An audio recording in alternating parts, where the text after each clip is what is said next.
Meeting of the Bicycle and Pedestrian Advisory Board to order today, September 4th, Tuesday, September 4th, 2018, a little after 3 o'clock. Thanks everybody for being here. It's quite a crowd. Usually we have more people in the seats than out there, so we're happy to have you all here today. I know a lot of you guys are presenting different topics, and we appreciate you taking the time to come and do that. But first off, as far as folks here, we've got to my right, Corey Simonson, Brett Arneson, myself, Ryan Uris. To my left, Bob Wachtel, Gene Schmitz, and Robin Welling. And Peter Dracos had indicated that he would be absent, and we'll see. I haven't heard from Danny, but maybe he'll be here as well. Is there anybody that would like to introduce themselves, or are all you guys presenting later on? Presenters. All right. Feel free to introduce yourself at any time. All right. Approval of the previous minutes. Everybody have a chance to take a look. Good to go. I'm seeing a lot of head nods. All right. We'll approve those as they are. And I've got one change, but anybody else have any changes to the current agenda? Yeah, I have one change. I'd like to, we have Ethan Smith from the police department here to talk about bike theft, and I want to keep him up at the top where he is, but I'd like to move those two new business items, the California Street presentation and the Community Transportation Safety Plan presentation, up above my updates to get them in and out quicker, respect their time. Sure thing. Absolutely. And Ben, the other one that we couldn't remember was trip reduction ordinance. Let's wait until next month. Okay, never mind. Okay, perfect. So we'll move 7.1, 7.2 to, we'll call it 6.15. All right. Everybody good with that? Wonderful. Any public comment out there? Perfect. Cruising right along. So we'll go to number 6, updates. We'll start.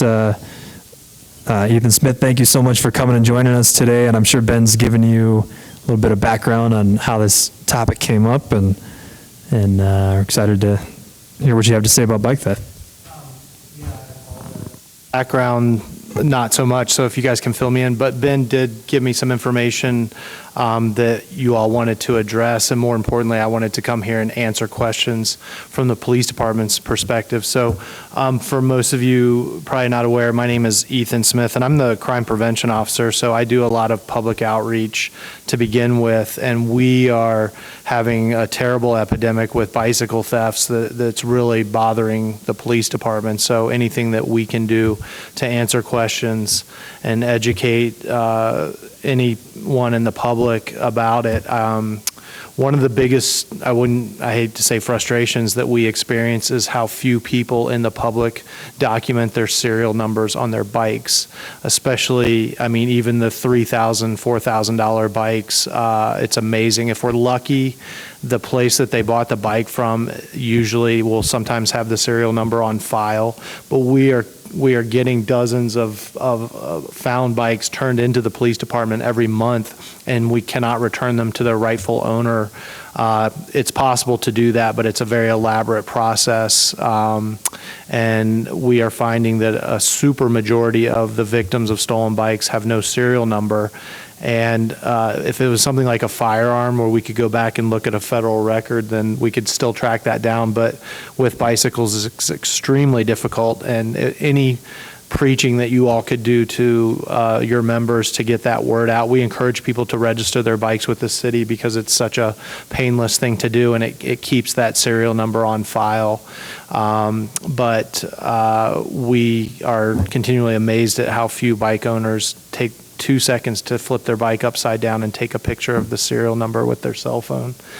Ben did share with me some questions about our investigations, and I wanted to share that with you. I am assuming that this is a public meeting open to open meeting laws, And so with that in mind, I'm going to be a little bit limited on what I want to tell you that the police department does, because in the event that some of the wrong people also find out our strategy, I don't want to do that. But to that end, I can answer any questions you all have as well. Ben, you had, I think, some question about felony investigations versus misdemeanor.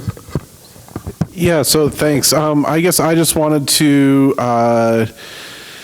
I'm curious if you can provide a little bit of background. You said that it's up, you just used the word epidemic. I'm wondering if you have numbers to compare thefts this year versus past years. And then also, again, without going into details that might give your tactics away, can you explain kind of how police investigates bike thefts and yeah, how that goes down? Sure. So I apologize, Ben. We can track individual bike reports, thefts in the city. There are some specific numbers, but they don't always show up, and it would take me some investigation to get a firm number. For example, if your garage is broken into, we consider that a burglary, which is a felony. If somebody takes your bike or your weed eater, it's still a felony. So that's categorized as a burglary in our reporting system, not a theft. So we document something as a theft, but we don't necessarily call it a bike theft. So to search on all those tens of thousands of theft cases over the past 5 years, for example, would be very labor intensive to specifically draw the bike thefts. Having said that, anecdotally, especially the past 6 months, but starting in 2017, the amount of bike thefts that were reported has really a big spike, and we're seeing it across almost all the neighborhoods, but right now, lately, it's right down Orange Street, within 5 or 6 blocks east and west of Orange Street. And what's unusual about the bike thefts that we're seeing now is that they're being taken off of people's porches and other places where you normally would have thought your bike was safe. We've always had the bike that was chained up for a couple of days downtown. Somebody went out with some friends or just left it there for a couple of days. The chain gets cut, the bike gets stolen. Those were commonplace and to some extent still are, but these bike thefts are taking place on people's porches or adjacent to their garage, where somebody's actually going into someone's backyard to steal the bike, and that's far more troubling to us. We don't normally see that. So we've also had bikes that were cut off of bike racks in a parking lot. Again, that's not uncommon, but it's very troubling to us that these thieves are going up and down alleys and residential areas and coming up to people's houses to steal bikes. And that appears to be the only thing that they're actually stealing. So if you break into somebody's garage, you might find a $2,000 bike, you might find several weed eaters and chainsaws, but you don't necessarily know what you're going to find. But these bike thefts are troubling in the sense that we're seeing a lot more on residential property where they're specifically going up to somebody's porch in the middle of the night, and that's very concerning to us. A place where you normally thought, if I bring my bike up closer to my home, it's going to be safer. And so that's something that I can articulate. Ben, there's a second part to your question. Just, yeah, what's the process? What do you guys do? How did, if my bike is stolen, what then? Okay, so you can, a police officer will come and take a report, or you can just call our city desk at 552-6300 and file that report.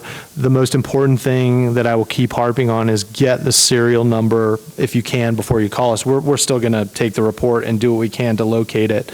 So something that's of interest to folks is that every week we send out a hot sheet to all the pawn shops in the city that lists every stolen bike, and there's a lot of misconception in the community about what communication we have with pawn shops.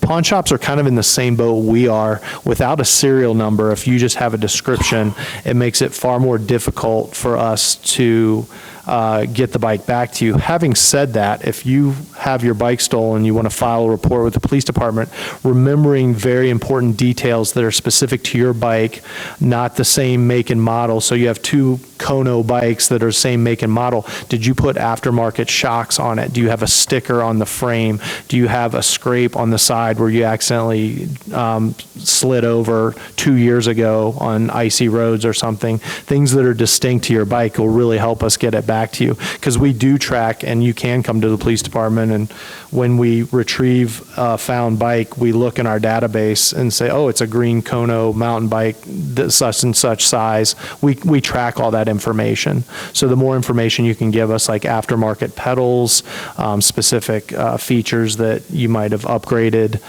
that make yours different from the standard bike, will really help. Serial number. So when a pawn shop takes a bike in on a pawn, they're required to enter in that serial number into a database that is provided to us, and it will trigger if it's reported stolen. And so even then, the pawn shops are doing their best to help return stolen bikes to their rightful owners. It's not in a pawn shop's best interest to take stolen property, and they do not want that reputation because they're just going to have a nightmare of PR problems and litigation. But they will return that bike to its rightful owner and work with us to do that. Again, the serial number is key. So the other thing that you can do if your bike is stolen is call the local pawn shops and make them aware of the make and model, because that person often tries to pawn it. We do encourage people to do that. There is not someone at the police department who calls every pawn shop in town every week with the hundreds of items that are stolen. I shouldn't say hundreds, because it's, but we rely on you to do that yourself. You're your own best advocate, especially in describing your bike. If you have a picture of it and can drop it off at the pawn shops, and also provide it electronically to us, that's fantastic too. Gene, did you have a question? Yeah, a couple, thanks. Yeah, I'm assuming, a couple questions. I'm assuming that when somebody calls in and report their bike stolen, lost, one of the first questions that comes out is, do you have a record of your serial number? Yes. Yeah. One of the things that came up a few meetings ago from one of the people on the board was that they had a bike that had been stolen, and they called in to find out, is there any way that I can check up and find out if you have my bike? And I don't know if they had a serial number or not, and we said, well, no, we can't have you come in and look over, a couple hundred bikes. I'm wondering, is there any way, especially maybe if you had, again, some of these bikes that are upwards of $1,000 and more, when they come in, if there could be a posting, if you will, of the picture of the bike and also a picture of the serial number, and somebody could go into that site and just scan through those photos of saying, here's some of the higher-end bikes that we've recovered? There absolutely is a process for that, and I hope that the person who brought that up wasn't the victim of misinformation on our part, because it's not well known as it should be.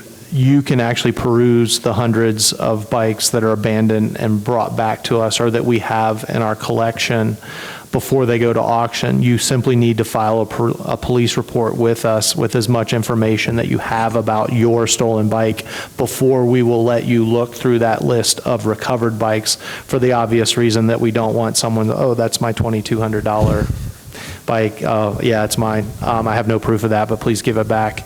We've run into that downtown once every couple of months, where someone had a bike stolen 1.5 years ago, and, oh, that's my bike. I want you to cut the lock and return it to me. So if you file a report with the police department and then want to come in and peruse our recovered bikes, we will gladly let anyone do that. Again, telling us that you lost a black and white Gary Fisher is gonna, and we have a black and white, we need as much information as possible, but there is a methodology to do that. So when they do that, though, it's actually coming in person. It's not the kind of thing where they can go online and look through a bunch of pictures and say, oh, there's my bike.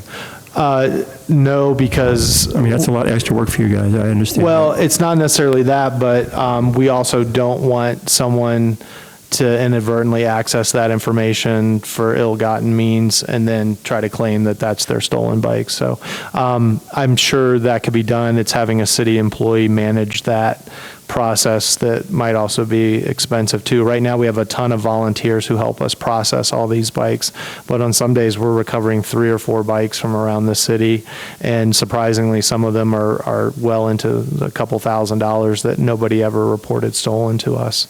We often wonder, did they come from Spokane or some other place? I noticed on that Facebook page, Missoula Stolen Bikes, that somebody just was notified that their bike was pawned in Butte, and we were able to retrieve that bike for them. So again, the pawn shops, but serial number. Ben had also asked about, you guys are probably aware that the state has established $1,500 as the cutoff between a misdemeanor and a felony. So we, the Missoula Police Department, have no control over that. But what that means is if you have a bike that cost $2,000 5 years ago, whether it's still worth $1,500 5 years later as a used bike, and that is the standard, we try to determine the value of those bikes. But that's the difference between a felony and a misdemeanor. So we investigate property crimes the same, whether it's a bicycle or a chainsaw or whatever. But if it's part of a felony theft investigation, the bike was worth more than $1,500, or it involved a burglary, for example, breaking into someone's garage to steal it, then that is assigned to a detective for follow-up as a felony. So we probably, if you all have ever been to Gardner's auction service, twice a year when we have our bike auction, you tell me 75, 100, 125 bikes that are just completely unclaimed. And I think a lot of people don't even report them stolen. We have a lot of $25 bikes that just my kid's bike that he left in the yard or something probably goes unreported. So serial numbers. So about that, I get that there needs to be some sort of threshold and cutoff there, but for some people, the bike might only be $150, but it's their vehicle and their way of getting to and from their job. Is there any way to elevate that sort of, concern for that in PD's eyes? And, is there any way to involve a detective if you can prove that you don't own a car or something like that? Is there any way it can get investigated faster? Well, our response to this is still going to be the same. A police officer will still come and take that report and do the investigation to the extent that we can. Keep in mind that if a $3,000 bike is stolen from downtown, it still has no more or less chance of being recovered than a $150 bike, depending on the circumstances. So we're still going to do a proper investigation. Is there security video nearby? Do any of your neighbors have that? Ben, it's a tough situation. We deal with at some level, we need a threshold of misdemeanor versus felony, and whether you steal $300 worth of merchandise from Walmart or a bicycle, we still provide the same investigative level to the extent that we can. I understand that the bikes represent the lifeblood for a large part of the community here. So I don't know, maybe the answer might be having someone in the department who specializes in bike thefts. We again encourage people to do the serial number route, but also to help us out with communication with the pawn shops and things like that. So the legislature is the one that determines the felony or the misdemeanor amount. I just saying that one thing is more important to a person than the other. It's hard for us to say, well, I'm going to try harder on this case because something has more perceived value. We try to treat everyone the same. It's a tough balancing act. There's $10 lockets that were stolen that are, grandma's hand-me-down to you that might be just as important to someone, but we want to do our best to return that item. The good thing about bikes is they have serial numbers. So, other questions? Can you give me a sense of the comparison of the quantity of bikes recovered in a given year versus the quantity of bikes stolen in a given year? Like, what's the ratio there? That's a good question. I wish I had come better prepared to answer that. I would only be able to speculate. I would say probably 75%. But keep in mind that the recovered bikes aren't necessarily reported as stolen. So it's really hard to tell. I just know on any given moment we have 75 to 100 bikes sitting at the police station evidence area, and we do those auctions, I think, twice a year. One other question that we often get about those bike auctions of abandoned bikes, that money currently does not go to the police department, contrary to popular belief. It goes to the city's general fund. So people have often wondered about whether the police department benefits from that directly, and we don't. It's just part of our job. It would be an apples to orange comparison because not every stolen bike obviously gets recovered, but not every recovered bike was ever reported stolen. So it's hard to compare. I didn't come with those specific numbers, and I can follow up with you and try to get that if you'd like. No, I was just curious. And another thing, obviously this isn't information you're going to have in detail, but if you could speculate to the extent you can on what's happening to the bikes, like where do you think they're going? Well, our local computer system, it's really hard to answer that because I don't want to tell the criminals what happens to those bikes after they're stolen, but I would speculate maybe some of the high-end ones go out of town. That's just pure speculation on my part. Most people who have a bike stolen or something that's really precious to them will try to monitor Craigslist and let us know, and I think the criminals are aware of that. We only get a handful of, hey, I think that's my bike type phone calls, although we certainly encourage the public to do that. I have to wonder if Spokane or Kalispell or some other Craigslist market has an influx of that, but I have no way of determining that. So I'm also really hesitant to comment on that because I don't want to plant any seeds. So. May not be able to answer this in one way or the other, but with respect to security devices for owners of bikes, you probably see a number of evidence that are poorly secured and maybe not so much evidence of those that are safe. Can you give any recommendations as to the better ways to secure your bike, especially in a public place? Yeah, I try my best, and you all are probably more informed than me, but the Kryptonite brand of locks, which run about $125, have a security rating of 10 out of 10. And I didn't know that. I always envision any lock being cut with a hacksaw, but there's a company that makes clamshell type locks for storage units, and those things are almost unbreakable. It's amazing what you have to do. And likewise, that technology has enabled a company that makes what's called Kryptonite bike locks, and they're U-shaped, and they have a 10 out of 10 security rating on multiple websites. They're about $100 to $125. If I owned a $2,000 bike, I would certainly invest in one. We really struggle, and we catch thieves with wire cutters in their back pocket all the time. And I have to believe that the $5 and $10 wire lock systems that you can buy at the hardware store are just a snip away from being stolen. So that's what I would do. I'd also not leave my bike inside. There's a lot of things. People do leave garage doors unlocked, the access door. That's one thing. I would also, rather than leave my bike on overnight on a bike rack, if I plan on going the next day, for example, mountain biking or traveling somewhere, take it off and take it inside. Bike racks, I think, give people a false sense of security that their bike is secured when really most bike racks aren't that elaborate to break into. Great, thank you.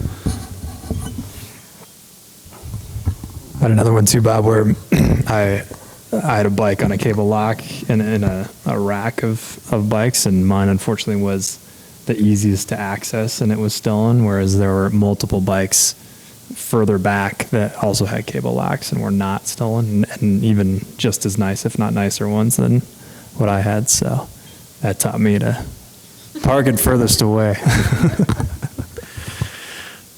What should I do? My bike is stolen. I filed the report. I know you guys are working on it, and I'm walking downtown, and I either see it locked up or worse, someone riding it. What do I do? Do I go tackle them? Keep in mind that the person riding your bike might be blissfully unaware that it's stolen. We do get this question a lot. If you see it downtown, you can give us a call. We will have the fire department come and actually cut the lock and return it to you, and we will leave a business card on the person's broken lock telling them to give us a call. A lot of times they are out the money that they paid for that bike, either on a private sale on Craigslist, but if you report it stolen to us and we can prove that that's your bike, we will give it back to you.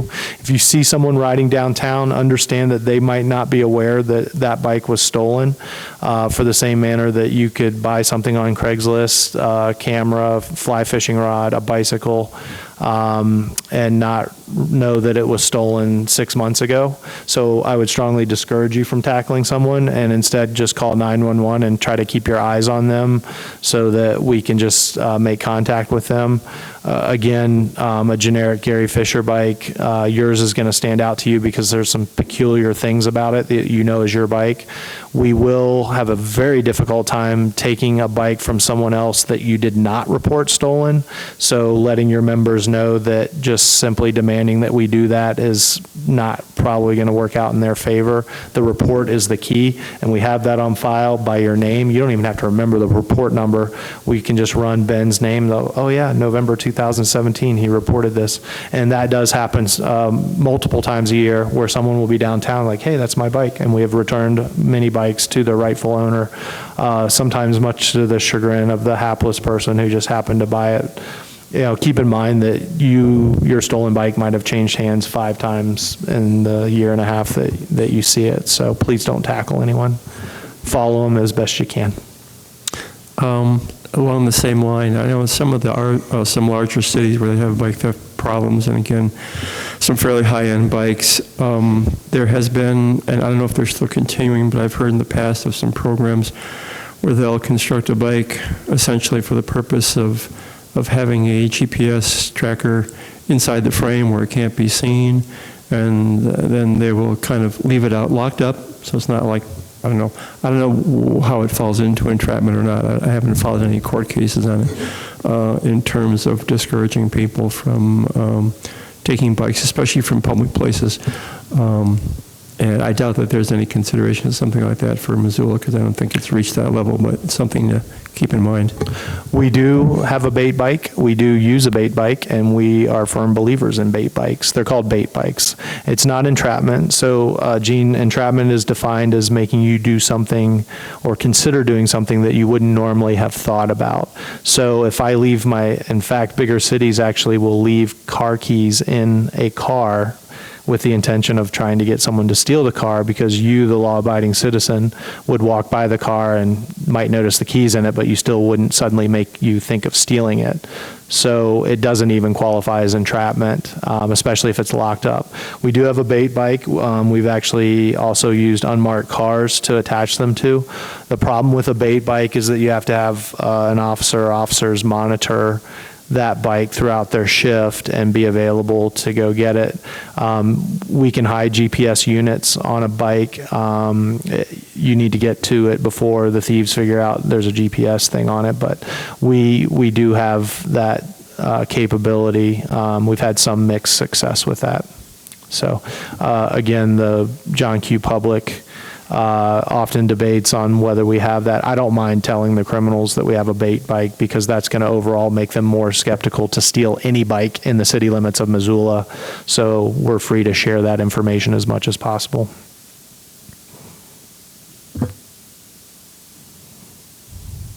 I have one final Yeah.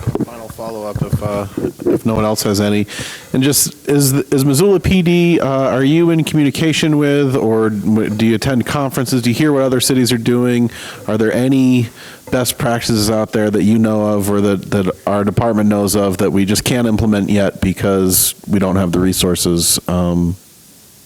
is San Francisco or Chicago or anywhere else doing something totally state of the practice regarding bike theft that we just can't quite do yet because we don't have the time or staff or money? I'm not aware of any, but that's probably because I'm not an expert on bicycle thefts. In fact, one of the things, if you all hear of anything that another city is doing and can pass it along to me or somebody else in the police department so that we can implement that, I am all ears for anything that we can do to protect the property of our citizens here in Missoula because they value their bikes. It is a bike riding community, and I've met multiple people here who, even if it's only a $100 bike, is near and dear to them, but we have a very strong bike advocacy community, and we want to do everything that we can to protect anything that's their property. So if you all, Ben, or anyone else hear of a program in another city, please get in touch with me. We are all ears when it comes to implementing something that would really help reduce this problem that we continue to experience. Any questions from the public? Yeah. You said you guys mail out or every week you're updating the pawn shops on stolen merchandise. Are you keeping that to the city of Missoula, or are you regional? Are you going to new posts and corridor? That's a really good question. So as far as I know, it's just regional, but if we have a serial number, that can actually be entered into a national database. So regionally, our local pawn shops are who receive that. To be brutally honest with you, if we receive that information from Butte or Kalispell, I'm not sure what we would do with it. We have so many bikes of our local citizens that it kind of helps us keep an eye out for. Having that information from another city and vice versa, sending our information, at some level, it's probably information overload. I forgot to mention, folks, depending on the value of the bike, there's a national database. You don't just have to rely on our pawn shop, but you can enter in your bike serial number, actually gets entered into a national database, so that will trigger that, whether it's recovered by the Butte Police Department or the Spokane Police Department or something like that. It's called NCIC, and it's actually a national database. Again, trying to give a plug for the serial number. They will only do that for items that has a serial number that will not go into a national database. From what I understand, however, there is at least 1 or 2 national databases specifically for bikes that were made by private companies. So that's also an option that we encourage people, but we can't preach it enough on Facebook or Missoula Stolen Bikes to go out and flip your bike over, take a picture of the serial number, and we continue to struggle with the fact that a majority of the bikes reported to the police department just don't have a serial number. That's the best thing that we can do to help everyone. Any other questions? I've taken up a lot of time. Thank you very much. Yeah, if you folks could reach out to me, any programs that you see across the state, we have good feedback on our Facebook page for publicizing things, including the serial numbers or these national bike registries. But if you hear of another city that's doing something exceptional, get in touch with me so that we can steal it and implement it ourselves to help our community. Thanks, Ethan. Yeah, thanks for coming, Ethan, and for all that info. All right, moving right along. We're going to do the California Street presentation, MRA and WGM. Thank you guys for coming and giving us an update. You ready to turn the lights down a little bit, just so we can see the board a little bit better? Bring Tom a chair, too.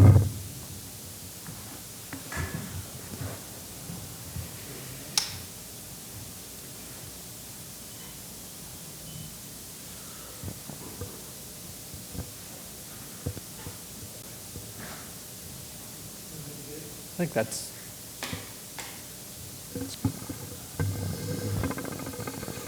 All right, I'll just start with announcing myself. I'm Steve McDaniel. I'm project engineer with WGM Group. I think we've been working on this for the last 6 months to a year, developing these different alternatives on California Street.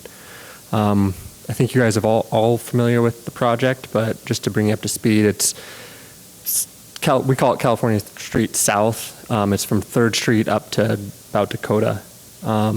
We've been through a public input process where we developed 3 alternatives, and I'm just going to run you through these 3 alternatives and then kind of have a discussion about how that morphed into what we're recommending as our preferred alternative. Right here, this is alternative 1. This takes and matches the design of California North, which goes from Dakota Street up to River Road. This would be reclassifying California Street as a collector street. It includes, it's kind of hard to see here, 2 dedicated vehicular lanes with not really protected, but with on-street bike lanes. We took this to the community. We didn't get a lot of support. They didn't like the idea of shifting California Street into a collector street. That would, increase traffic, increase vehicular speeds, and they didn't really buy into that idea. There also, through meetings, was a bit of concern if we upgrade all of California Street to a collector street, are we backing ourselves into a corner down on 3rd Street where we're forcing ourselves to invest in infrastructure in the future via a signal or something? If we're pumping too much or redirecting traffic to a different intersection, do we have to then signalize that? So we didn't get a lot of support from alternative 1. And if you look, this is a scan of the board that we brought to the public. And if you look on here, the things that we did get support on are the bicycle infrastructure, narrow travel lanes. I think there's a bus shelter over here. Those are all, common themes of other alternatives. So there was nothing, individual about this alternative that gained a lot of support with the public. California Street Alternative 2 is, maintaining the status quo with some intersection improvements, and that's basically really it. We go to shared lanes on this alternative, where we go with 10-foot lanes and sharrows, so the bikes and vehicles share the lanes. We're able to maintain a good amount of curb, which that probably doesn't matter so much to you guys, but it does bring the cost of the project down. So that's important, so that we can get more, the funding wrapped up sooner. I think one thing we want to highlight, and it's a theme on all of these options, except for option 1, is that the section from 3rd Street to 2nd Street is the existing right-of-way there is really narrow. We're talking 26 feet. So we've got enough basically for 2 lanes and a sidewalk, on one side. We'd be giving up the sidewalk on both sides unless we went with a one-way scenario where we've got 1 lane of traffic and maybe a dedicated bike lane, a contraflow bike lane. Aspects of this design that got a lot of support were putting in a neighborhood traffic circle. I think it's important to emphasize that this is not a roundabout. It's more like a university district traffic circle. So we're not putting in a full-blown roundabout that we've seen on bigger streets that we put in on Mary Avenue. This is more like a university-sized traffic circle.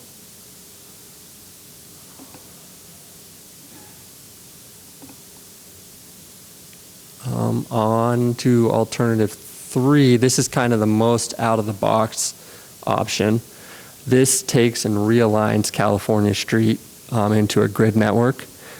And this option included shared one-ways with contraflow dedicated bike lanes in the opposite direction. This also would introduce odd traffic flows that people would have to get used to. I don't think that's a problem necessarily for the neighborhood residents, but people that aren't familiar with the neighborhood could find this confusing because we'd be putting in a one-way couplet for vehicles. And then if you look down here, well, we didn't illustrate it very well, but we could fit in a sidewalk on this first section to increase pedestrian access into the neighborhood, it's a bonus on this option. What it does is it moves traffic, vehicle traffic, off of this section of the road and would have to put it on, I believe it's Oak Street, that sits to the east down here. And that isn't a great option either, relocating that vehicular access. During our meetings, this option was brought up. We called it sub-alternative 3. It still, I just lost it. It still includes realigning California Street into a grid network. What it does is it makes it all two-way traffic, which would make a lot more sense. And then instead of having California Street extend all the way from, River Street, all the way up to Dakota, instead of having this be a public street, this would turn into a dedicated trail. And that's what we illustrate right here. One of the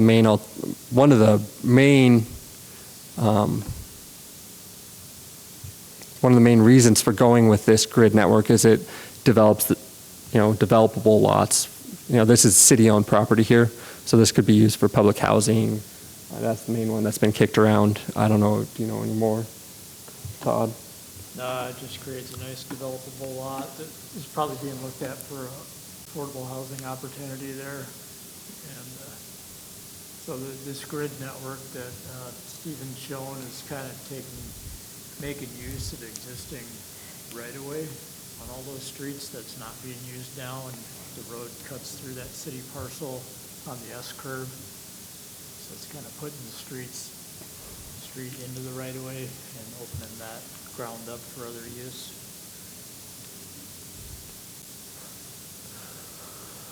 Okay, so moving on to what we're proposing as our preferred alternative. Let's see if I can.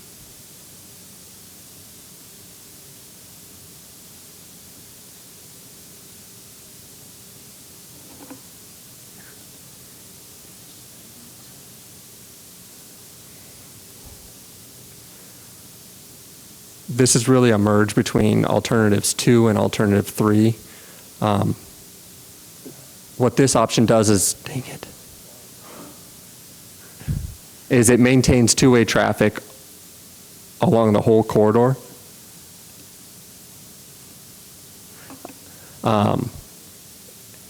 Utilizes the traffic circles here, which really is from a traffic calming perspective.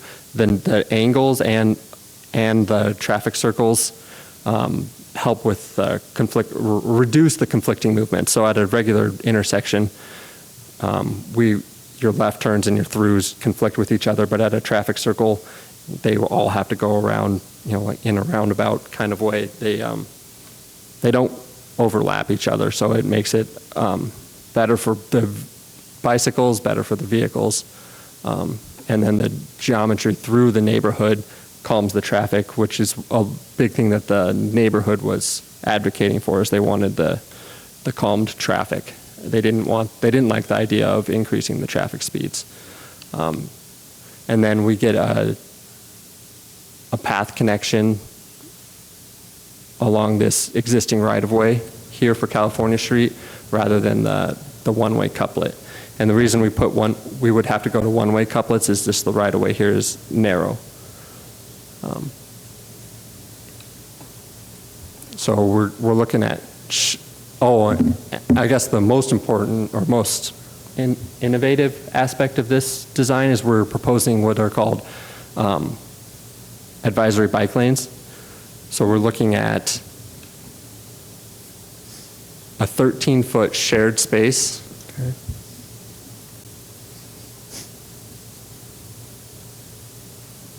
Along with 5-foot bike lanes.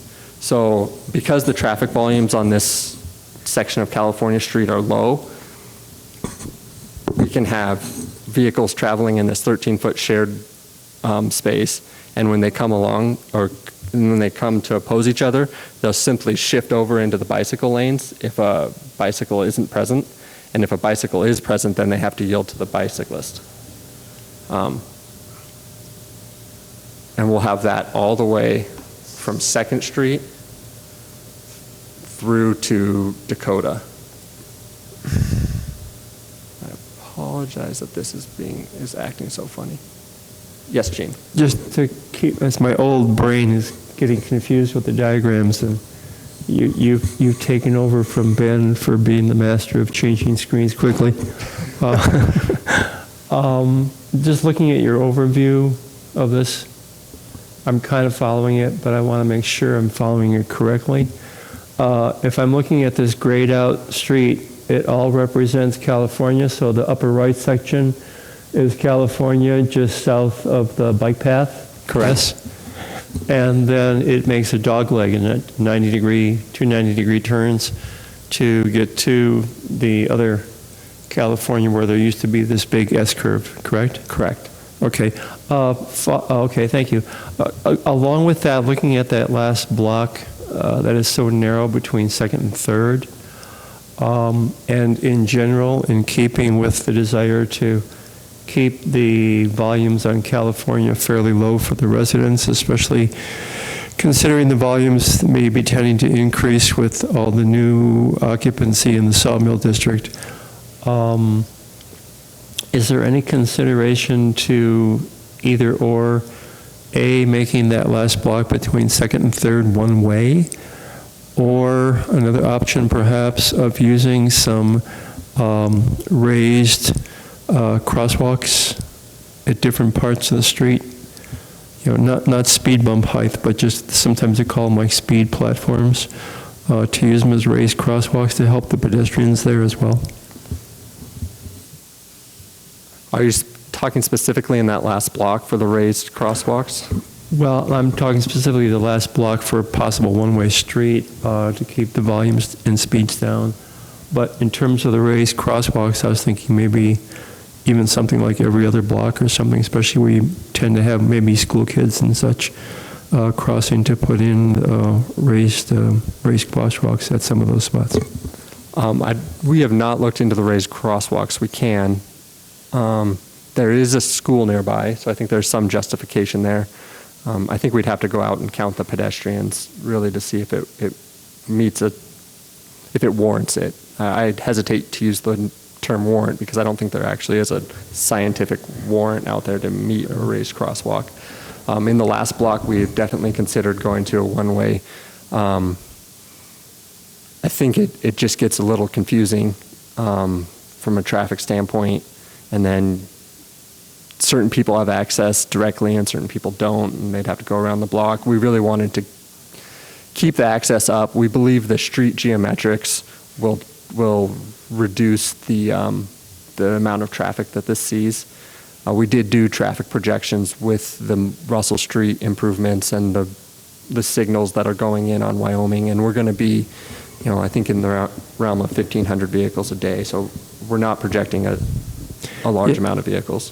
Yeah, I would expect. I mean, I kind of like this. I think that 90-degree shift to eliminate the S-curve and the development potential and the 2 traffic circles should definitely go a long way to keeping traffic under control. I just want to speak to the one-way a little bit more, if you guys don't mind.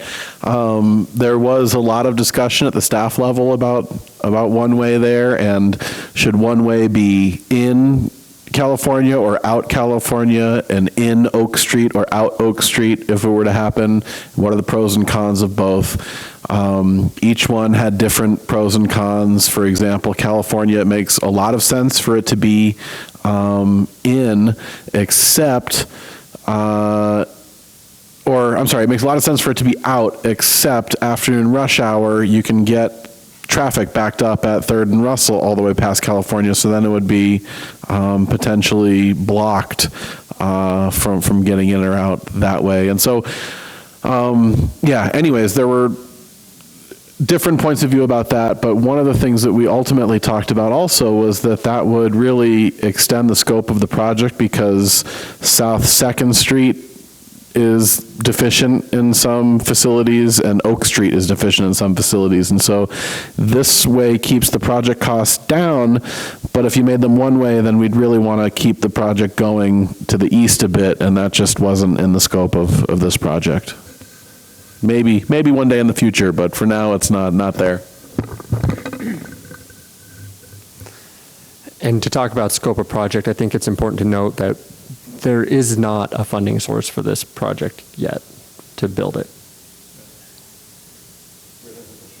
Yes. I was really excited when I saw the two one-way diagrams, and I live on that alley. It is terrifying. Might only be 1,500 cars a day, but it feels like a lot more, and it gets heavy use, and it's simply not wide enough.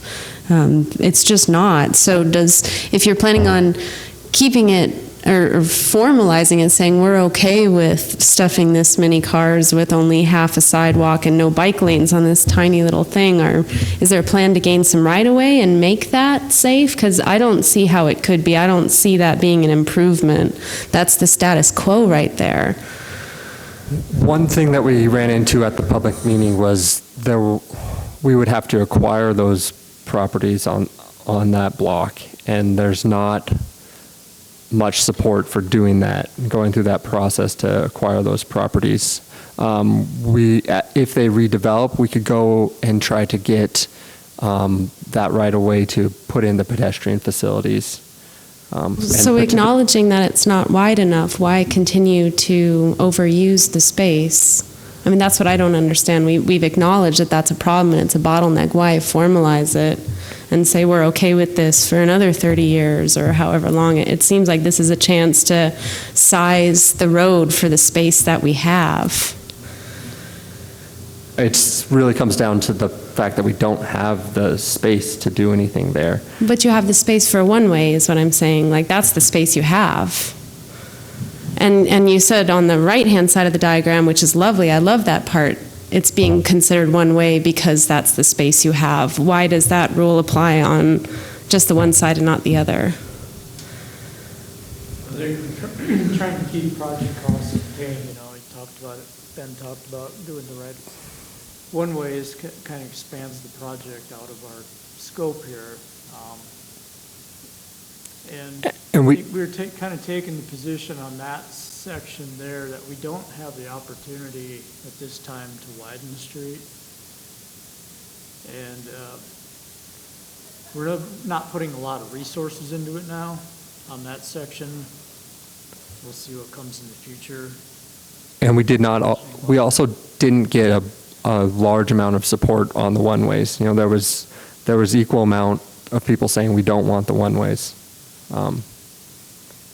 So there's... In your professional opinion regarding safety, is it safer to have a road that narrow be one way? I think the option that we had was one way with contraflow bike lane, and that would introduce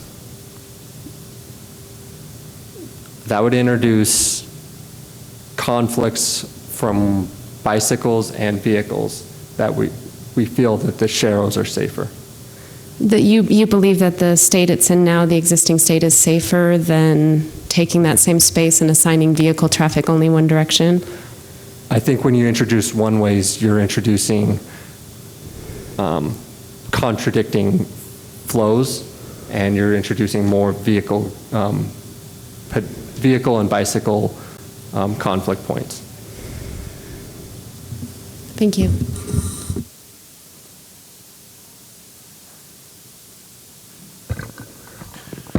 Britt, this was something that we thought about, or at least I thought about a lot and wanted to see, really wanted to see that work because it just seemed more elegant to me. But one of the things that one of the other engineers on the project pointed out to me is that we're just pushing the same conflicts to different streets in front of different neighbors' houses. And so someone who is wanting to get in and out of this neighborhood using the system of one-ways, they might not feel the pressure at that California street. It might be relieved, but they would be crossing against people walking, biking, driving at First and Oak instead of at Second and California or something like that. And so it's, the same problems exist. The hope is that this keeps people, the constraint nature keeps people going a reasonable speed so that if crashes happen there, the severity is much more reduced.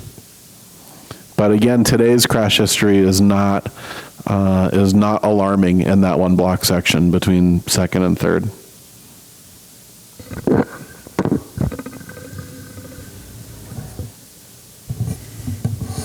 Overall, I think you've done a pretty good job of bringing this together. The only particular issue that I see at this point is just north of Second. You've got a 5-foot advisory bike lane next to parallel parking.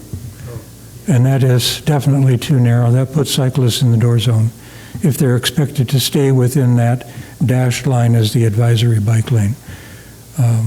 If that could be pushed out to a 6-foot advisory bike lane in that section, I could see that working better and providing much better safety for cyclists. And correct me if I'm wrong, I don't believe that you're required to stay in that area, right, Ben? Not only are you not required because of state law, but also that line is dashed so that you're not necessarily in it. But it's definitely something that I will look into more and reach out on the listservs and see what communities are doing. Advisory bike lanes are being recommended when parallel parking is present as a way to really slow traffic and provide for a little more flexibility among cyclists and drivers so that you're not squeezing everyone into minimums. And so I'll figure out how that's happening in practice and what people are doing about that. In terms of, and just reflecting on that, looking at the speeds and narrowness and traffic volumes, if the advisory bike lanes, the dash lines say you can be outside of here, well, that's the case anyhow. The significance, at least for me, I don't know about anybody else here, is that even with the dash line, the inference is that the cyclist should, unless they have some significant other excuse or reason in their minds to go outside those dash lines, they should be in them. And therefore, the inexperienced cyclists that haven't been doored yet are going to tend to operate within those until something bad happens. If instead of the dashed advisory lanes, sharrows were put in with the proper distance from the curb, not the 11-foot minimum, then that, I think, would keep the bicyclist, A, away from the door zone, and B, act as an additional, perhaps, traffic calming measure. And with the geometrics that we have with the 13-foot shared lane and the 2 5-foot bike lanes, it's just if it's not well received, or we do find we're having some sort of geometric issue, it's as simple as restriping the street to go to 11.5-foot sharrows. And that dimension does not include the gutter pan where parallel parking does not exist.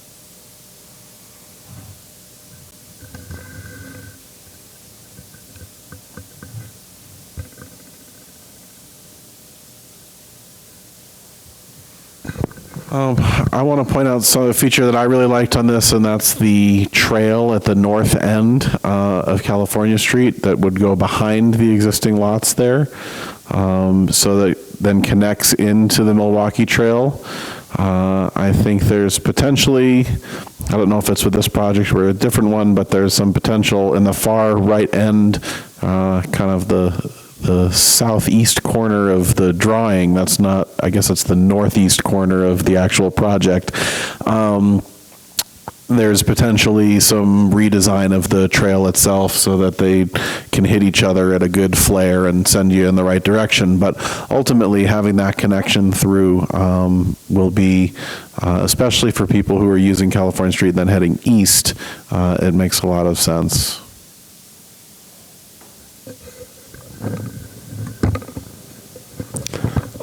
Looking at the traffic circles again, and I use the one on Mount and, on Higgins, South Higgins, a lot. As you approach the roundabout? Oh, okay. Sorry about that. In any case, the traffic flow, I think, tends to be similar. and as those bike lanes, whether they're advisory or otherwise, approach a traffic signal, the roundabout traffic circle, is there any potential for putting sharrows within that roundabout to let bikes know they don't have to go all the way over on the edge? MUTCD expressly prohibits sharrows within a roundabout, actually. Within the circular movement. Even if you could put them there, they'd get scrubbed with the turning movement of the tires.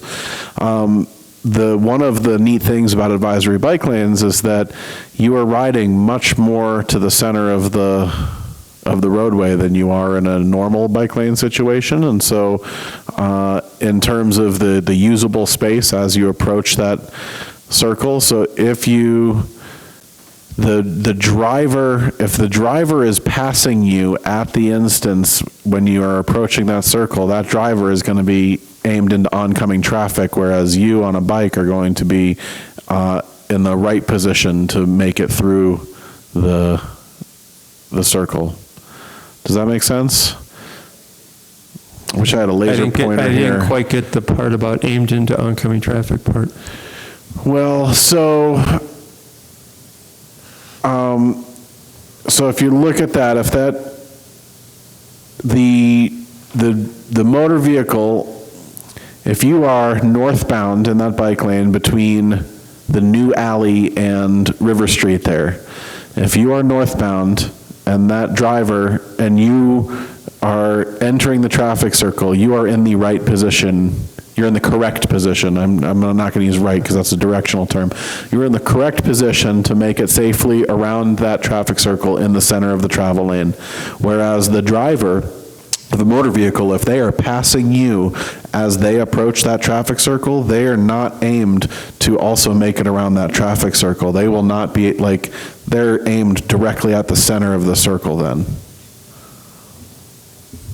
Well, also, if that traffic circle is considered an intersection, they're not allowed to be, well, I guess they are allowed to pass you if you're in a bike lane. I must say, ordinarily, you don't want to have one vehicle passing another as they approach an intersection or a traffic circle. Exactly. I think the whole intent of this is for everyone to be moving slow. The goal is that everyone's moving at bicycle speed. That would be fun. One other aspect that I like about the squared off intersections there, as opposed to the S-curve, that S-curve is on the downslope. So cyclists, motorists, everybody tends to pick up some speed going down that slope, becomes more hazardous to all. And so causing that to be slowed down by the square intersections and the traffic circles will be very beneficial.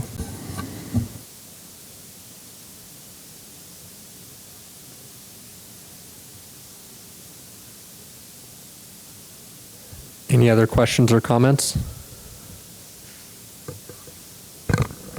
I just have one. Bob might be the only person that's still on the board from the time that the northern half of California Street was designed, and I know that there were some. It was kind of lengthy discussion among this board. It was even before my time. The ultimate design ended up involving on-street facilities, bike lanes for the section basically between Dakota and River Road. One of those, a couple things have happened since then. One is that it turns out that the volumes used in designing that were somehow incorrect they were over double what what was measured in 2007 is over double what was measured this past spring. And so that seems really odd. And then the other is that buildings have developed along California Street kind of piecemeal before a project got to be put together. And while they are setting their curb lines in line with where that project is setting them, they're creating an expectation of on-street parking, where in many of those locations, the plans call for there not to be in the future.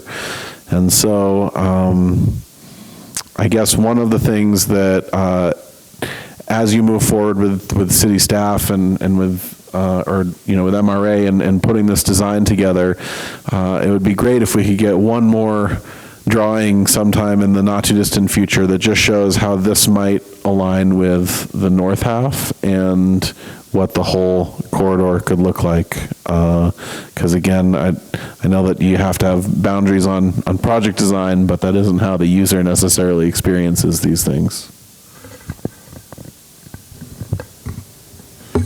One last, and this is semi-related, or mostly related, hopefully. About a week ago, there was somebody wrote into the paper op-ed about how, among other things, that traffic circles were a waste of taxpayer dollars. And I know that compared, obviously, to a signalized intersection, they save a lot of money, not only for original construction, but maintenance. Are you or Ben planning on doing any rebuttal to the issue of traffic circles being a waste of money? It's not serving the community? No, I mean, that's about the roundabouts, presumably at the interstate, at the interchange. Again, this is traffic, these circles are traffic calming, roundabouts are traffic control. There's a difference in that roundabouts actually change the right-of-way. You need to yield to the left, and these, they are not big enough to actually, they do not deflect you enough vertically or horizontally to actually change the right-of-way. So these are aesthetic and calming features that that would enhance the neighborhood. It's different than the full-on roundabout like you have on Higgins or at the interstate. But usually it's unless it's directly related to biking or walking, I'm usually not in the business of answering letters to the editor in the paper.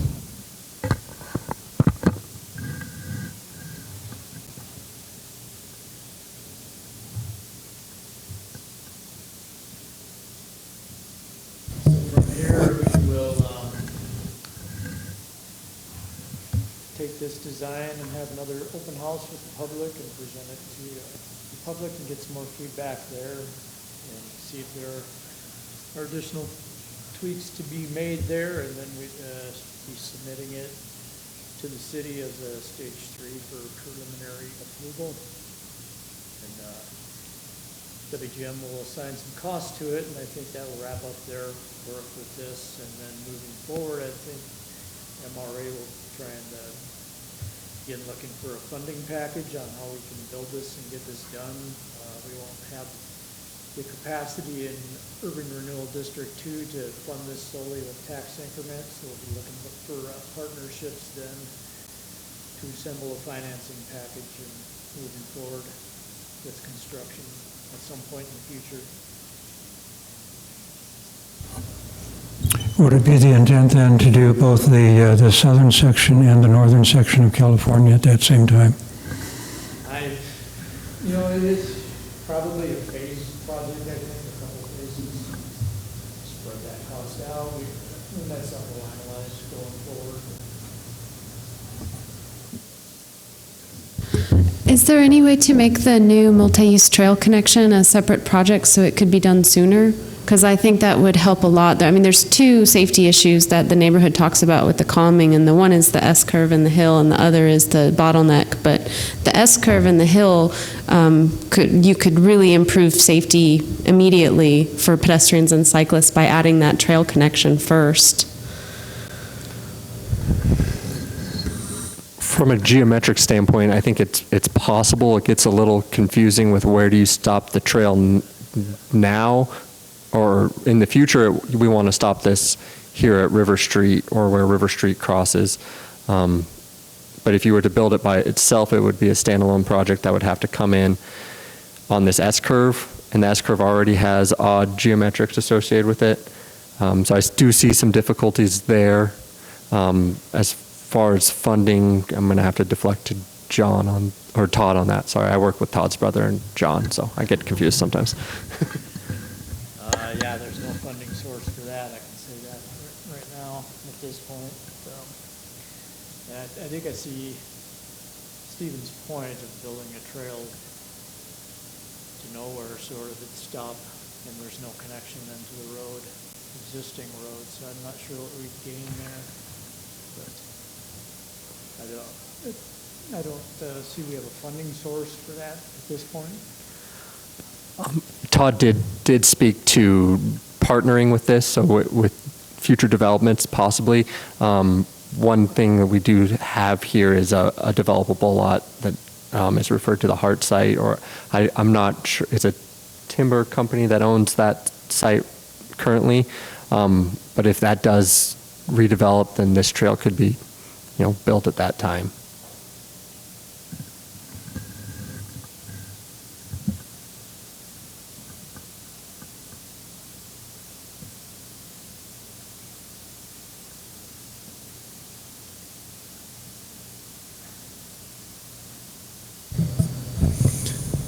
Awesome. Well, thank you guys for coming and showing us all that and for all the work you're putting into it. Appreciate it.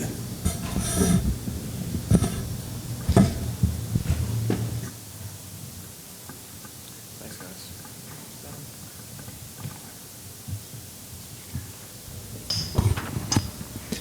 All right, moving right along. We'd like to talk about the Community Transportation Safety Plan. And we've got someone from the MPO here to speak with us. Thanks, you guys.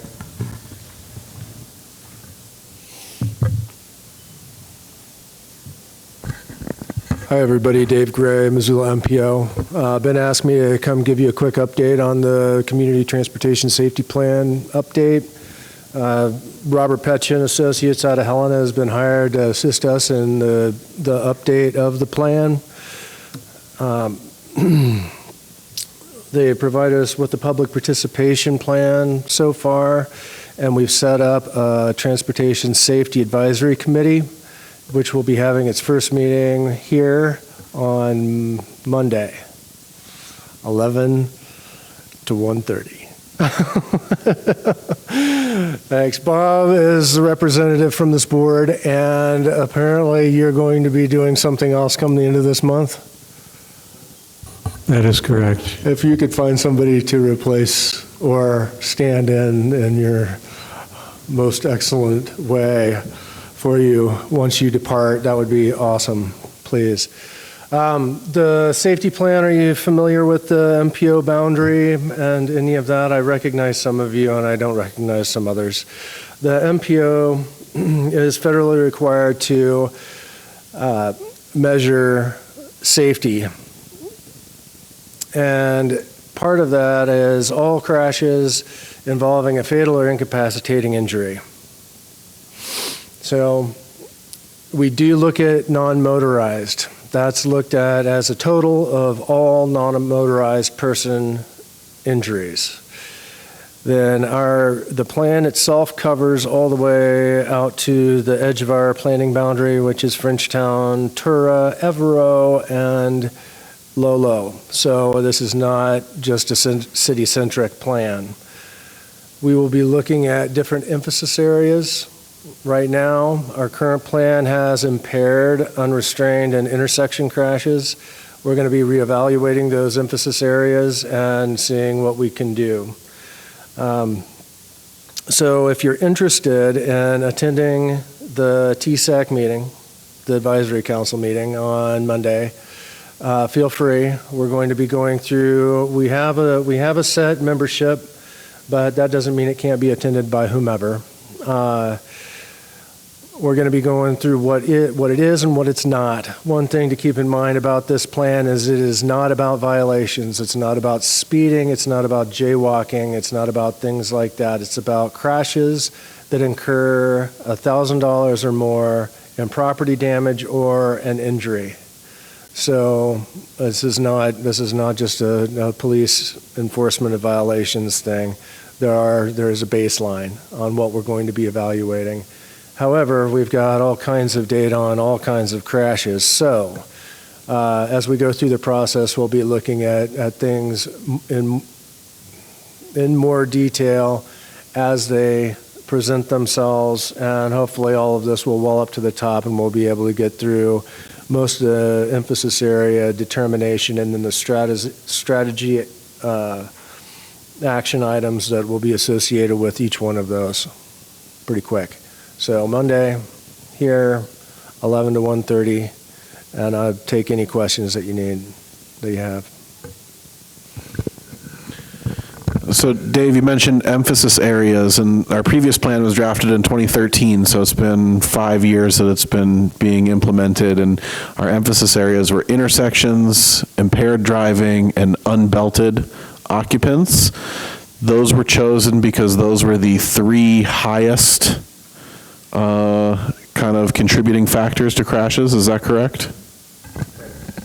And so when you say we're reevaluating, are we going to look at more like the intervening years of data and see if other contributing factors to crashes have jumped up?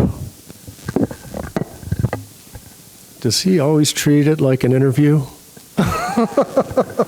Wow, the DJ comes out in him. Yes, there are 13 emphasis areas in the Comprehensive Highway Transportation Safety Plan from the state.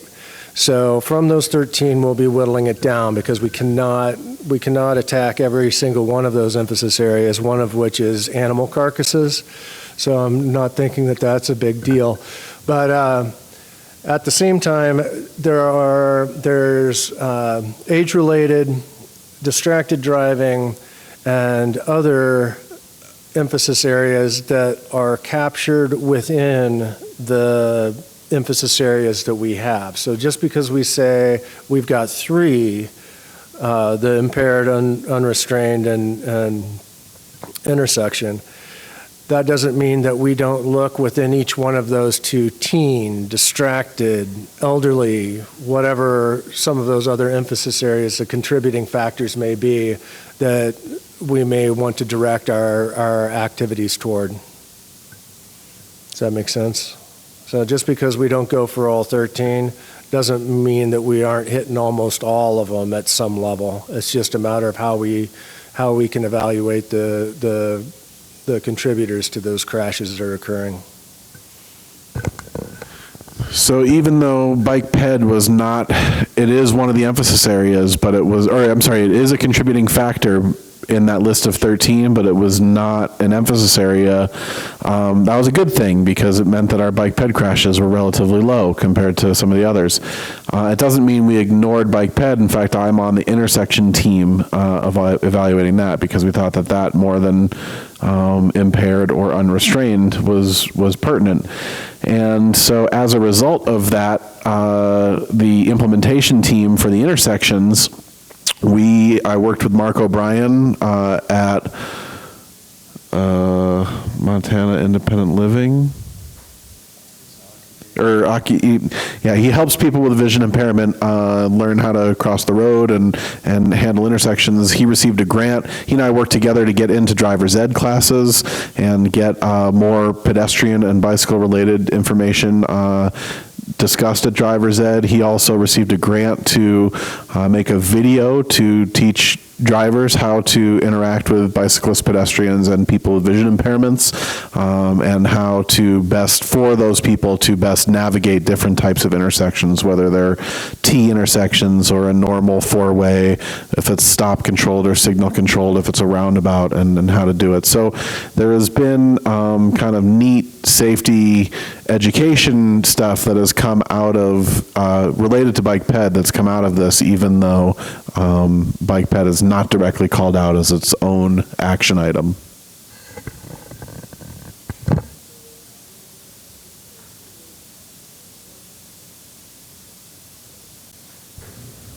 It would seem, if I remember correctly, and it's quite possible I don't, that in terms of, just noted two things here, distracted, especially cell phone use, and unrestrained. Right now, that's not a primary offense that somebody can be pulled over and ticketed for. It's only in the case of an accident where these things come into play. So that would be a legislative thing rather than something you have control over. I think that part of it. I think unrestrained is, I think you can get pulled over for texting because it's a city ordinance. But unrestrained, I think that's a secondary offense.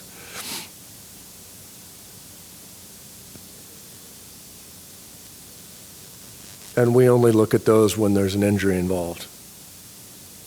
right? That's the why I brought up that we're not looking at violations. We're looking at injuries and property damage above a certain threshold. Yeah, no, I'm just thinking of, if it's in terms of, cutting down on these kind of severe injuries, et cetera. Obviously, the legislative part of it in terms of being a primary offense is kind of out of your purview, so it's not something you can really relate to, deal with. Gene, you're thinking a few steps down the road. That's the way that this plan, or at least the way the last one was written, and I imagine this new one will follow a similar format, is that we look at the data, look at big picture trends like unbelted or things like that. And then we dive a little bit deeper into each of those areas, and then we identify with public help different action items, steps that we can take to try and address those. Now, changing the legislature to make it a primary offense might be one of those action items, understanding that there's only so much that we can do locally to help influence that. But that could emerge as one of the things that comes out of it. Yeah, exactly. I personally am very excited about this next iteration. I liked our last plan just fine, but the process was kind of corralled by MDT, and I really like that our MPO is leading this one. We have access to a lot more data than we did 5 years ago, and we've learned what worked and what didn't work in the last planning process. So I think that we're going to I think this is going to be a good process, and I think we're going to get a good plan out of it.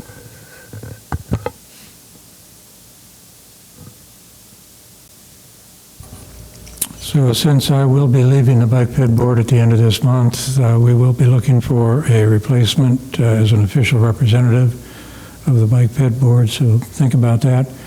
I believe the primary committee met every couple of months or so. It wasn't a very onerous kind of commitment, but it's definitely interesting and definitely well worth some time.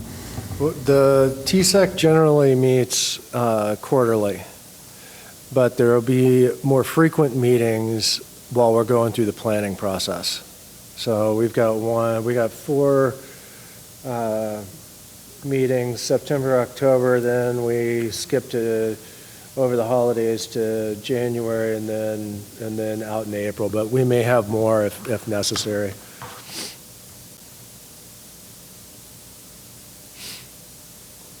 Otherwise, it's quarterly. Do we want to talk now about folks that may be interested in taking up spot, or do you guys want to take that up at a later date? I might suggest that since there are currently will be 3 positions open, I believe recruitment is ongoing at this point, and those new members, some of them might be willing to step into this position as well. I can definitely continue to take these meetings and bring back to the board as a member of the public any information that would seem appropriate to bring back to the board. I've attended some of these in the past, not recently, and I also, if when Bob's gone or can't make it, I'd be happy to step in anytime. Cool, thanks to you both. Well, sounds like Bob's willing to keep going for a little while, and then yeah, it's a good call, Bob, with the new members on. We'll figure out who the representative will be. We'll let you know. All right, thanks. Yeah, just let me know, and I'll update our stuff and make sure whomever gets on board. All right, thank you all. Sounds good. Thanks for coming. Thanks, Dave. All right, then we'll jump back to you, Ben. All right. So, I don't know how it happened, but we're into September already. And it means the Ambassador Summer is wrapping up. It also means that Walk and Roll Week is around the corner kicks off this weekend with Festival of Cycles on Saturday, Sunday Streets on Sunday. We still need volunteers for Sunday Streets, by the way. Thank you to one of you who has signed up already, but if the rest of you have a couple hours to spare on Sunday, we would really, really appreciate it. You can get in touch with Missoula in Motion and let them know. We also, I believe, are still looking for volunteers to help with our bike ped counts this coming Saturday and then the following Tuesday, a week from today. Those are also 2-hour shifts. And those any of these you can email me about, and I will put you in contact with the proper person. Like I said, the ambassadors are wrapping up. They will give a presentation to you guys, hopefully, at next month's meeting on Tuesday, October, I'm not sure, 2nd. About how their summer went and what they saw, what they talked to people about, what they did, how they made it better for biking in Missoula. I'm also getting ready to head out of town in a couple weeks to New Orleans for the biannual Walk Bike Places conference that takes place every other year in a different city. 2 years ago it was in Vancouver. 2 years ago before that it was in Pittsburgh. This year it's in New Orleans, and between 12 and 1,500 planners, engineers, advocates, elected officials, city staff, state staff, private, public, all sorts of people get together and talk about how they're improving biking, walking, and placemaking. This year, Missoula, I'm giving a presentation with Aaron Wilson and Kaya Peterson. Aaron is the transportation supervisor, transportation manager, and Kaya Peterson works with NeighborWorks, and then Jordan Hess from City Council. The four of us are giving a presentation about pedestrian planning and building health and equity into the pedestrian planning process, which we've done through Invest Health, which was a team from the health department and planning office that got together and made that map of where we have sidewalks and then what the health outcomes are. And then also looking at it through the long-range transportation plan, where we added health and equity as one of the goals through which we evaluate projects. The new pedestrian facilities master plan that really uses demographics and equity and social concerns as one of the driving factors of prioritizing locations for sidewalk projects. And then ultimately through the CDBG sidewalk project, which is currently going on. That's Community Development Block Grant sidewalk project, which is helping construct sidewalks right now in the Franklin to the Fort neighborhood. Those ones finished last month actually, and in the west side, which are under construction right now.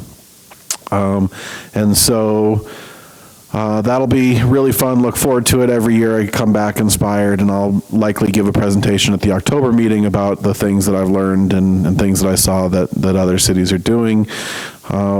One of the things that is both inspirational and challenging is that Missoula, we're at the cutting edge of what cities are doing in the United States, or really in North America, as far as facility design and education and outreach and moving the dial, as we say, getting more people biking and walking more frequently. The frustration is that other cities have budgets to actually experiment, and that and just because we're doing well on a per capita basis, construction projects cost the same whether they're here or in New York. And so we might be spending more money per people on bike facilities, but in New York, even though they're spending less, it's $10 million. They can get a lot more miles built than we can on that, on that sort of thing. So it's, like I said, it's very encouraging to go and see that, yeah, we're getting it right and we're doing a lot of things really well, but then also seeing that the budgets that some of the big cities have is kind of staggering and a little disheartening. But yeah, so I'll give you more then. The only other thing that I had on my list to update you about, and this was in last month's minutes, was the South Avenue striping. So This is the section between Brook Street and Stevens Avenue. And so we are looking at, and moving forward, this is kind of existing conditions out there. So as you can see, there's bike lane. It's a little gray or a little tough to see, but there's bike lane in the eastbound direction. There's no bike lane in the westbound direction after, this is where Sussex comes up and becomes, the cutoff for Brook South Russell. So the bike lane follows that through there. In the eastbound direction, it gets you off of Brooks, but there's nothing heading west. On recommendations from this board and from some employees at the fairgrounds, there's desire, and our kind of written rules, there's desire to extend bike lanes to at least the fairgrounds entrance, and ideally to both entrances, seeing as how that western entrance at Oxford is what a lot of people use to get to the skating rink. So there's also desire from, before I go forward, there's also desire from the fairgrounds and from these businesses north of South Avenue to increase the amount of parking in this area. Those businesses there, a lot of them are office, fairly high density office buildings. So even though there is a lot of off-street parking, their claim is that it's not enough. And so how can we restripe these streets to meet all of our goals? Get some bike lanes and get some parking in there. So what we came up with was adding angled parking in this block here where it's currently parallel, keeping the bike lane in the westbound direction or eastbound direction, having some having some parking spots there. That's a 7.7 foot parking lane next to a 6 foot bike lane and a 10-foot travel lane. Then going through, keeping that same configuration through the next block, getting rid of the parking where the bus stop is, and then having some more parking here, and then bringing this around. That largely stays the same, other than it's shifted off the curb a little bit.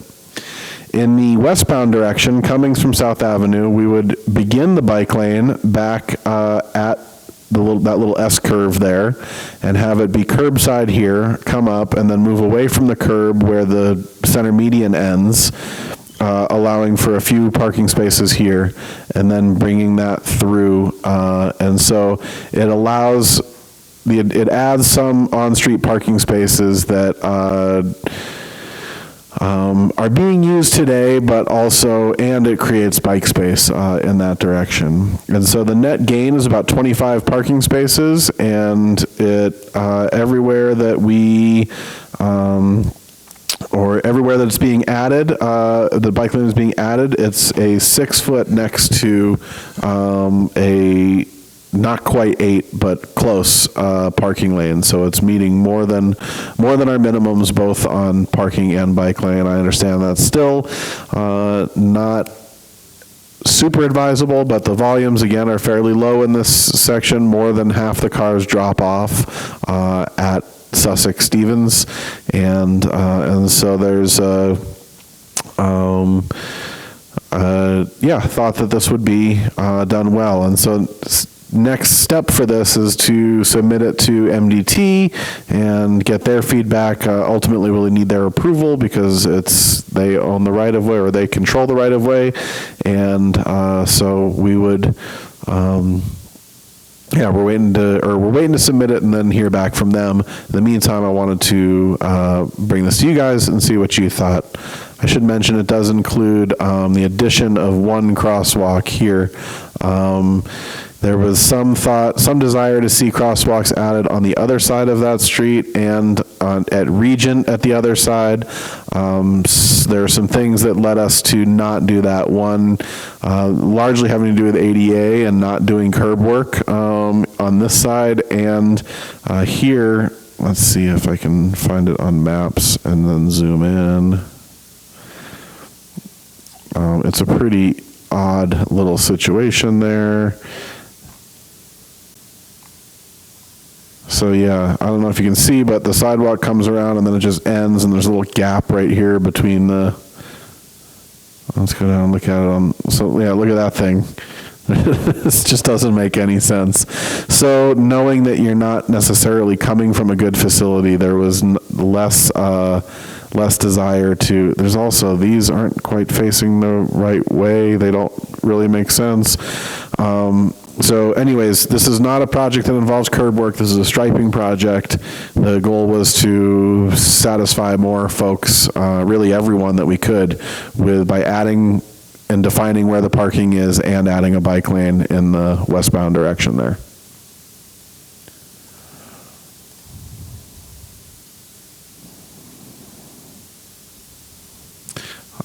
Any thoughts, questions, concerns?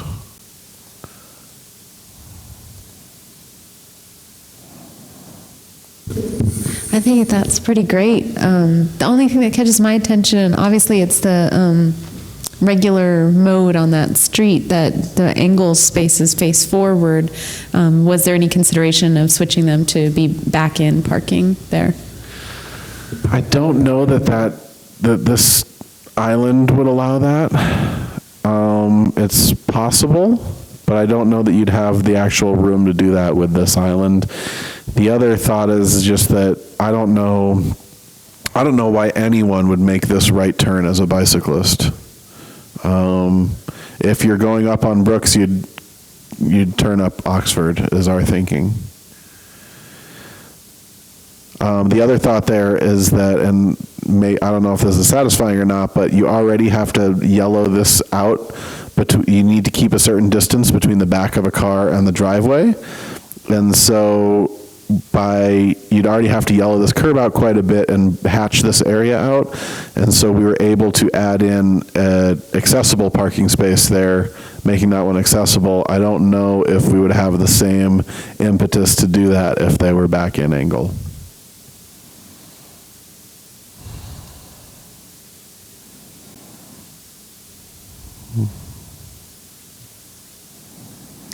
But I really do think it's because a certain size vehicle might not be able to actually make this park in the last space because of this at a back end. Ben, these businesses, offices, et cetera, these spaces, extra or additional spaces they're looking for, is this because of turnover parking, or is this kind of more long-term of people who are working there? No, it's more long-term employee. So they're finance and real estate companies, largely, that are interested in that. It's not retail. It's not shopping necessarily.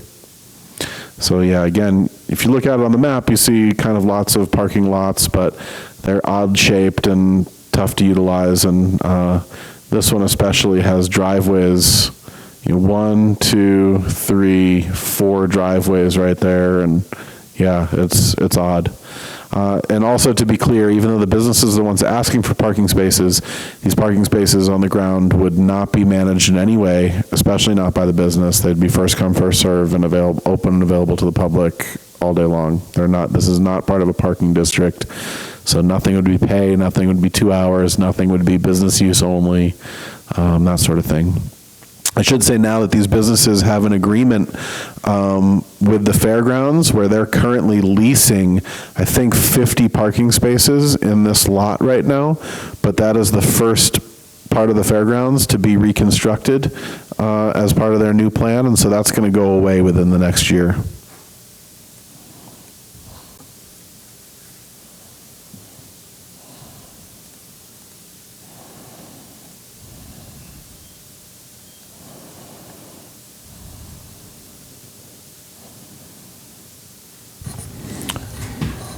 I don't see any issues with that section, but if you go back to the map, I'm trying to recall how far east the chip seal went. I think it just went to Bow. The chip seal went to Bow, and I believe we have already striped the section from Stevens to Bow back the way. Actually, we might be still waiting on it. No, there's no striping there yet. There's been no striping there. So yeah, so again, even though what we're showing on that, everything would be as is between Stevens and Bow in the eastbound direction. Westbound, we would keep this block as is. This bike lane would continue through here. There would likely be a sharrow right about here, and then bike lane would pick up along the curb right there. So, and then at the end of this, it would move out per the drawing. It would move out right here. It would move out and allow a handful of parking spaces there, 3. Right. I'm more concerned with the eastbound on the south side of South. Going out to Bow. Somehow it seems to me that the chip sealing actually went further than Bow, but I can't recall it right now. But it could be critical with that angle parking on the south side of the street to be sure that bike lane stripe, and I'm not sure where the tags are currently that were put down to mark the previous bike lane indicator. But if that bike lane could be moved out as much as possible from that angle parking, when there are students and others parked in that angle parking, it can be hazardous for a cyclist if they're squeezed in against that angle parking. Okay, good. Duly noted. I will work with Chad and make sure that we do that. I also know that this section, especially this intersection with Bow, is going to get redone as part of the Sentinel High School renovations that are happening through MCPS. Specifically, this kind of extension area gets widened out to where the bike lane is, with a little indent for the bus that's actually a little further east, so it will be very clear who is waiting for the bus and who's trying to cross the street. We're also going to very clearly delineate where a through lane is and where a left turn lane is on this side. I believe that this gets kicked up to the north even, and so there is a left turn lane there and a through lane here, whereas today it's just kind of a big wide area that when school is letting out is chaotic. This crossing, this pedestrian crossing, gets significantly narrowed because by creating a left turn lane there, you create a room to create a refuge on this side. The plan would call for that to be raised and actually be an island, but I think for now it's just going to be paint. But the idea is that this intersection gets significantly cleaned up, and when that happens, that also, because it impacts their parking, I believe they're going to address this and maybe even make this a parallel drop-off area instead of a pull-in parking area. But that's, again, that's a little ways down the road. That's a year or two away, probably. Are you talking about striping that this fall? The area by the fairgrounds, the new area? We don't know. We kind of doubt we'll get the approval from MDT before, we're using October 15th as our end of striping season date, but we don't really know. I mean, that's plus or minus with the weather. They need consistent weather over 60 degrees for the striping to adhere really well, and we just don't know how long we'll have that.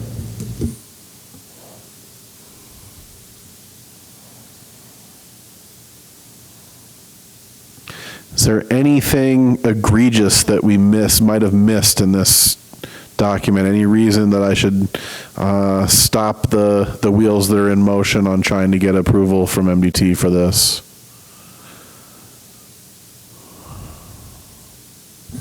Looks reasonable to me. In terms of the pull-in versus back-in angle parking, obviously the kind of the space available for it would be the same. It's just that it would be changing the direction. I mean, so that's the kind of thing that can always be addressed farther down the road and wouldn't really affect anything here. Okay.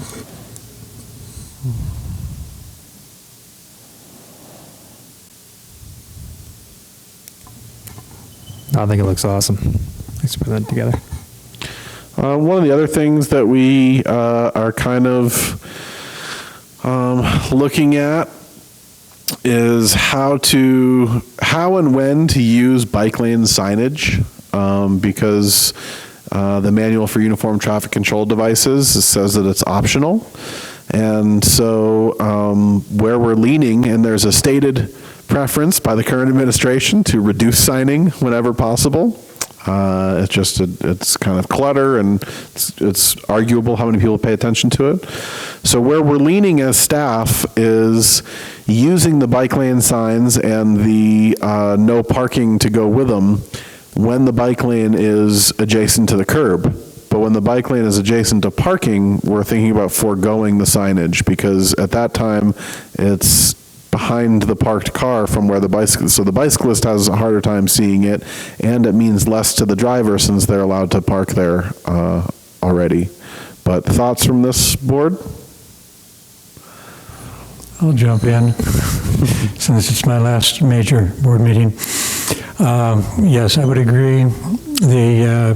I've frequently felt that the signage with the parking lanes, when it says bikes right lane only, the right lane is a parking lane, and that gets somewhat confusing to both cyclists and motorists. I think we all understand with the bike symbol in the narrow lane, that's the bike lane. The wider lane is for parking.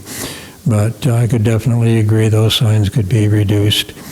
The main thing, I think, is to, in all bike lanes, to be sure that the bike symbol and the arrow are used regularly and frequently. I know it's manual painting for that, but it's definitely beneficial to remind everyone that that's a bike lane, and to remind cyclists that you should be going in the direction of the arrows.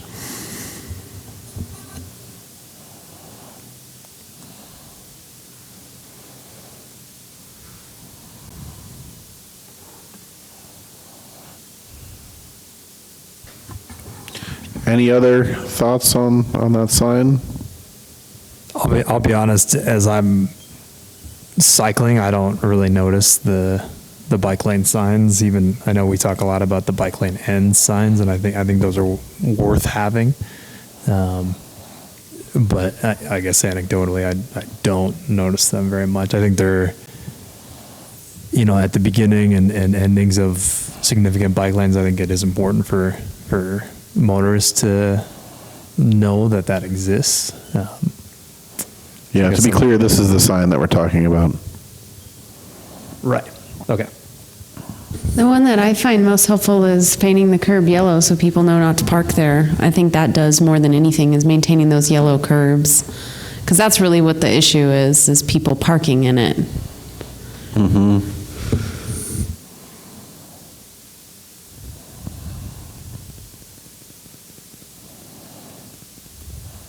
I don't know if there's any way to reasonably do it. I've just been noticing, I guess maybe I'm more and more sensitive to it, all the people I see biking in residential streets and other places, collectors, et cetera, that are riding super close to parked cars. It makes me almost want to pull my hair out or kind of grab them by the scruff of the neck and go, do you know what you're doing is dangerous? I don't know if there's any way of including it with the bicycle symbols, any way of actually indicating that the right portion of that 5 or 6 foot bike lane is a less than desirable part of the lane to use. I don't know if there's any, I mean, I know it's not part of the code, not part of the MUTCD, but just as something we might consider in the, down the road, so to speak, of trying to help educate the cyclists a little bit more about how dangerous that part of a door zone bike lane actually is, if we can kind of hedge them over to the left. Yeah, I don't know. I haven't seen anything like that necessarily, but we'll certainly look into it. I know there's a number of places where, and I think this is where the lanes are wider, like 6 or 7 foot bike lanes, that they actually put these little diagonal stripes out a couple feet out from where the car parking lane is. They kind of tell you this is an area you want to, they don't use any words or anything, but it's pretty obvious that, oh yeah, this is something that's really optional use, that you probably shouldn't be locating yourself there. Yeah, and we do have 2 blocks of buffer, of door zone buffer on Spruce here. And even that one is has been criticized by other facility designers saying that we're putting the protection on the wrong side of the bicyclist.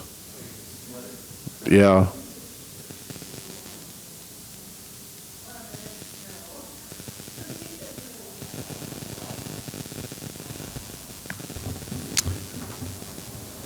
If you look to doing an educational outreach program of some kind with respect to Doreen, I believe I still have a photo of Ethel and the results of her Doreen in, I think it was Denmark. That's rather graphic. We would, of course, need to get her permission. Mm-hmm. Yeah, there's literally half a dozen videos on YouTube, et cetera, I've seen online that give some very frightening and scary representations of that as well.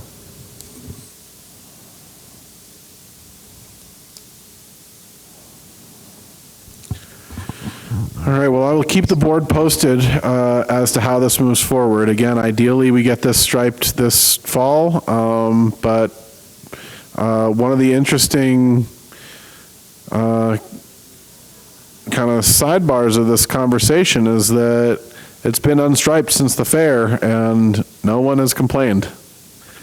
And so, yeah, what does that say? I'm not sure. Again, volumes are much, much lower in this section, about 3,000 cars a day compared to 8,000 over by Sentinel High School. And of those 3,000, we don't have it broken out by east and west, but current estimates are it's about 3/4 east and 1/4 west. It could be even more. And so, again, that I think that we're doing a good job by getting something for everyone in this. Of course, we're able to make this happen by eliminating the left turn, which, as, you know, WGM, as you can see, did this. They drew a lot of attention to why we're able to eliminate that left turn. No one at the city batted an eye about it. We were just like, okay, great. Don't need it, get rid of it. But they pointed out all sorts, for anyone who is concerned, they pointed out all sorts of evidence of other streets around town that carry more than double the cars that have no left turn, especially at minor intersections. And then all sorts of design guides that show that are in the green book, the AASHTO green book. It has like a exponential curve based on volume and miles per hour, and this volume and speed are firmly in the no left turn necessary side of the chart. It's off the topic, but when can we convince MDT or others that Mount could go the same way?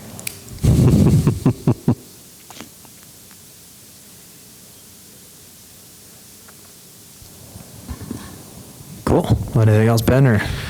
I don't think so. I think that's, I'll gladly field questions if I miss something. I had a magical weekend out of town, and so if I missed an update that someone was counting on, please let me know, and I'll try and get it to you. But yeah, other than that, that was what I wanted to talk about today. Awesome. Thank you. We just got a few minutes left, you guys, for any general comments. Corey? Britt? I would just say watch your speeds, folks. I witnessed a bike crash this morning on Van Buren right below Jackson Street, or Holly, in the news section. And there's no Sharrow on the roadway, and this very experienced cyclist was careening down the hill and made a split decision. Instead of to go in the travel bike car lane at that moment, went onto the sidewalk, the brand new sidewalk, which is really narrow, and crashed at a very high rate of speed. I think it was kind of, if you're going to go that fast, I think you need to be in the vehicle lane. But is there going to be painting done up there soon? Like to put a Sharrow to tell people to ride their bike in the car lane? Well, there's a bike lane in that section. Not yet. There's cones and no markings. Oh, okay. I haven't been up, so construction's not completed, you're saying? Yeah, and so people don't know what to do there. And so just, I think they should go slower. when they don't know what to do. Yeah, I think so too. I have no idea. Usually we don't do temporary painting during construction, but this will be from Missoula Ave down will be bike lane on the street, as well as the 10-foot wide shared use path that's right here. It's actually just a little bit below that. Right after Holly Street is where he was. This also will be bike lane. Yeah, because no one expects someone to come 40 miles an hour down the sidewalk, and I hope that doesn't become a routine movement. Oh, totally. I mean, I think he acknowledged once he got on the ground that the crash was his fault. I gave him and his bicycle a ride back to his house. He was okay, but yeah, it's just really treacherous out there. Did he hit a pedestrian? No, he hit him. He just slammed on his brakes because he was going too fast and he crashed himself. Oh, okay. He almost hit a car coming out of the driveway because he was on a sidewalk. And he says, "Oh, that was my first time riding on a sidewalk." He was about your guys' age, and he looked very experienced as a cyclist. Anyway, reminder, don't go too fast, because if you go too fast, you don't have time to stop. That's all I wanted to say. All right, thanks, Britt. All right. Anything else, Bob? I just want to thank everybody that's currently on the board and those previous board members that have put up with me over the years. I've enjoyed my time, and it's been a great education to be a part of this board, and I'm going to miss it, but not enough to ask for reappointment. So I'm into my second retirement now, so thank you all. Yes, thank you, Bob. And Gene? Robin, anything? Well, I wanted to say a huge thank you to Bob. Bob's been on this board for, I think, 12 years, and has had a lasting impact on many, many bicycle and pedestrian facilities in this town. And without your leadership, Bob, of this board and all of your other activities around town with BOAM and countless other bicycle and pedestrian groups, activities, boards, you name it, Missoula would not be as awesome as a place to ride a bicycle or walk around in. So thank you for all your volunteer efforts and all the time you've put in to this community over the years. Thank you, Ryan. And the only last announcement thing I saw, a little email come through that there is a detour on the Milwaukee Trail over by the Boone and Crockett Club. So if anybody's riding around there, they're doing some good work and leveling those spots out that you had mentioned a while ago, Gene. And yeah, it's tough to tell. It seems like there's an organized detour. There's also going to be potential delays for no more than 5 minutes at a time when they're bringing a new load of asphalt in during that, or like moving equipment. It's a repave in that section, and will be done by the 24th of this month. Awesome. Well, that's all I've got. Our next, remember our next committee of the whole meeting is actually going to be our hotspot bike tour on Tuesday, September 25th. We are meeting at 5:30 p.m. So we're still going to meet here, just outside 140 West Pine. Meet at 5:30. And we've got a route. We'll email it out to you guys. And we talked about some of the spots we'll hit at our last COW. Should be a fun tour, a lot of trail, and checking out a lot of new facilities and checking out some areas where new facilities are planned. So, Just realized I'm going to have to miss the hotspot tour. Last time I had to miss it because of a tire puncture. This time I'm going to have to miss it because I'm going to be going to Wisconsin to see family and do some bike riding from about the 20th through the 3rd or 4th of October. So I'll be missing the tour, sadly. Sorry. All right, thanks, Gene. We'll miss you on that. But and then our next regular meeting, you guys, is Tuesday, October 2nd, 3 o'clock, right back here. Just a reminder, we've said it once or twice, but there will be 3 vacancies open on this board, Jeff's position, Bob's, and myself. So please, if you know folks, if you guys are interested in applying in the back there, or if you know anybody else out there, encourage them to apply. And I would love to have them on the board. I did say that I will keep doing this until those vacancies are filled. So we'll see where it goes from there. Thanks for your time, you guys. We're adjourned.